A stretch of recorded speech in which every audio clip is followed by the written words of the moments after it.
आज की वीडियो में हम बात करेंगे कि मेंस के आंसर्स जो चेक होते हैं वो हमारे यहाँ कैसे चेक होते हैं। So student, myself Ruhi Khan and I am going to let you know how we are evaluating your answers if you submit your answer for mains answer writing.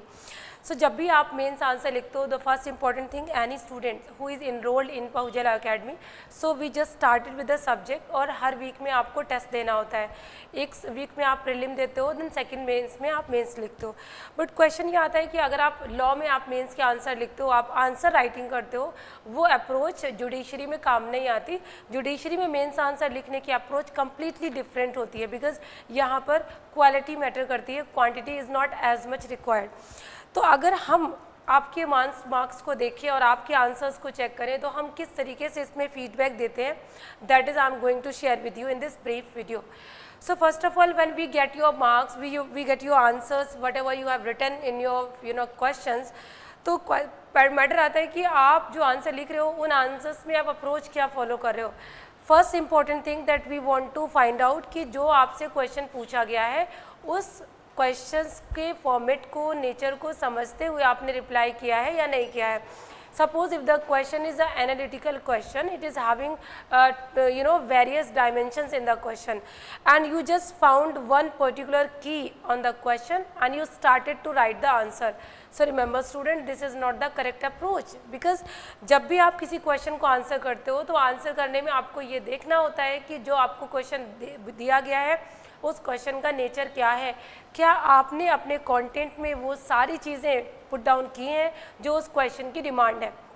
So when we are going to evaluate your answer, if you are not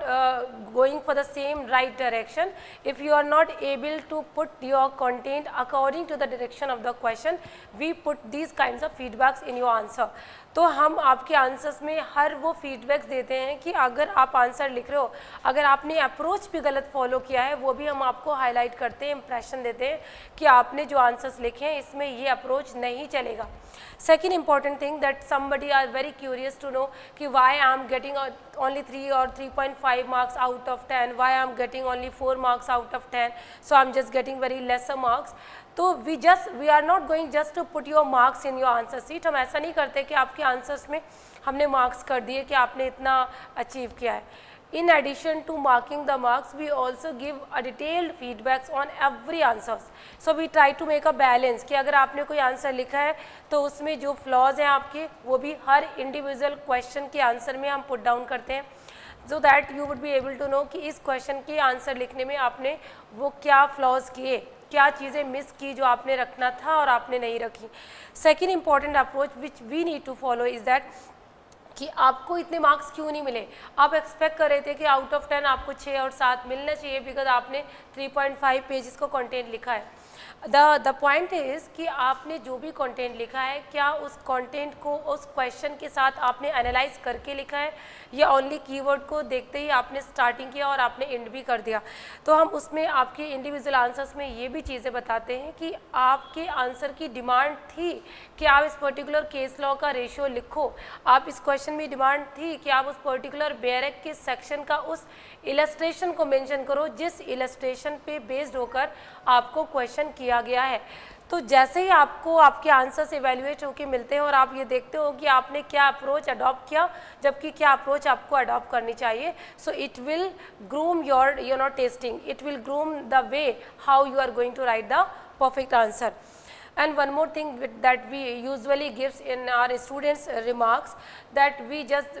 not only gives the remarks to each and every individual answers, but also when we try to complete the sheet कि आपने total out of कितने questions में कितने marks gain किए, and then we try to put the final observation. अगर कोई student कुछ ऐसी चीज़ें भी लिखते हैं जो अप्रिशिएबल हैं, we try to put down these, we highlight these thing that right this is the correct approach, you adopted it, that is fine, and crystallize things that you have mentioned. तो not only giving you, indicating you your flaws, but we also try to give you the impression that you are doing something which are very suitable for your answer. So it will encourage the students so that they are able to understand कि हम जो answers लिख रहे हैं उन answers में अगर आप कोई प्रॉपर डायरेक्शन यूज़ कर रहे हो, एक करेक्ट अप्रोच यूज़ कर रहे हो, कुछ ऐसी चीज़ें कंटेंट्स हैं जो आप स्पेसिफिकली मेंशन कर रहे हो, उसको एडमायर करके अप्रिशिएट करके हम आपको ये भी इंप्रेशन देते हैं कि इन चीज़ों को आपको आगे भी कंटिन्यू रखना है. तो these are the things which suggest कि आपने अगर कोई भी आंसर्स लिखे हैं, because I being having the experience of making evaluation in your answer sheets, so that is what I am telling you कि आप जब भी कोई आंसर्स लिखते हो, अगर उसमें आपको जेन्युइन फीडबैक नहीं मिलता, डिटेल्ड फीडबैक नहीं मिलता, it will not give you any benefits. तो जब तक आपको आंसर्स में प्रॉपर इवैल्यूएशन नहीं होता, प्रॉपर फीडबैक्स नहीं मिलते, प्रॉपर एनालिसिस नहीं होता, तो तब तक आपको समझ में कैसे आएगा, आप उसको रिफॉर्म कैसे करोगे, कैसे इम्प्रूव करोगे. फॉर दैट पर्पज़ आप जो भी आंसर्स लिखते हो मेंस आंसर्स में, we try our best to provide you all kinds of directions, information plus suggestions in each and every individual questions and remarks. तो जब भी आप अपने क्वेश्चन के आंसर को देखते हो और द फीडबैक को देखते हो, अप्रोचेस देखते हो, तो आपके माइंड में एक क्लैरिटी होती है कि इन फ्यूचर आप जब भी इस क्वेश्चन का आंसर लिखोगे, कौन सी वो चीज़ें हैं जो आप अडॉप्ट करोगे which are already marked by the faculties, and plus what are the things which you have put down very properly that should be continued further. तो ये जो चीज़ें हैं वो आपको इवैल्यूएशन में देखने को मिलती हैं, और ये इवैल्यूएशन में चीज़ें देखने के बाद आपके लिए श्योर हो जाता है कि आप एक प्रॉपर स्ट्रैटेजी के साथ मेंस का आंसर लिख पाते हो. So that is all for the student. So that is what I am giving you a brief कि when you are going to start for the mains answer writing, always give a practice, always have the consistency of practice in writing mains, and always submit your answers to the faculties, to the respective faculties who are making the evaluation. Once your sheets are evaluated, please take the scanning copy of these answers, try to make a balance, try to analyze what kinds of remarks and feedbacks are given to you. It will surely be helpful for you. Thanks for watching this video.